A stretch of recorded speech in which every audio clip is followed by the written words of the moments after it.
এভাবে খোলা চুলে নৃত্য প্রদর্শনের মাধ্যমে মার্কিন প্রেসিডেন্ট ডোনাল্ড ট্রাম্পকে স্বাগত জানানো হয় আরব আমিরাতে।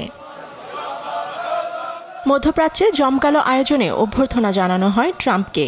এর মধ্যে আরব আমিরাতের আয়োজন ছিল সবচেয়ে ব্যতিক্রম। সাদা পোশাকে ঐতিহ্যবাহী আল আয়ালা নৃত্য প্রদর্শনী ছিল আয়োজনের মূল আকর্ষণ। আবুধাবির বিমানবন্দরে অভ্যর্থনা জানান আমিরাতের প্রেসিডেন্ট মোহাম্মদ বিন জায়েদ আল নাহিয়ান। কাসর আল ওয়াতান প্রাসাদে ট্রাম্পের সম্মানে আয়োজন করা হয় এক অনুষ্ঠানের। এ সময় লম্বা চুলের অধিকারী তরুণীরা মাথা দুলিয়ে প্রদর্শন করেন নৃত্য। ঐতিহ্যবাহী আল আয়ালা নৃত্য প্রদর্শনের সময় আবৃত্তি করা হয় কবিতাও। দুই পাশে সারি সারি দাঁড়িয়ে সাদা গাউনে কালো চুলের অধিকারী তরুণীরা পেছনে থাকা পুরুষের বাজানো ড্রামের তালে তালে নাটকীয়ভাবে চুল উল্টিয়ে করেন নৃত্য।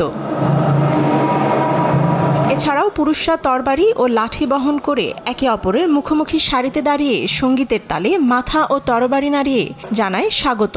সেই সঙ্গে দুদেশের পতাকা হাতে শিশুরাও আসেন স্বাগত জানাতে। এ সময় বাজানো হয় জাতীয় সঙ্গীত। ইউনেস্কোর এক প্রতিবেদন অনুসারে আল আয়ালা উত্তর পশ্চিম ওমান ও সংযুক্ত আরব আমিরাত জুড়ে জনপ্রিয়। আল আয়ালা মূলত বিবাহ অনুষ্ঠানে পরিবেশিত হয়, এমনকি উৎসবের সময় পরিবেশন করা হয় এই নাচ। নাচটি সব বয়স, লিঙ্গ ও সামাজিক শ্রেণীর জন্য প্রযোজ্য। সফরে ট্রাম্প পরিদর্শন করেন শেখ জায়েদ গ্র্যান্ড মসজিদ। এটি আরব আমিরাতের সবচেয়ে বড় মসজিদ।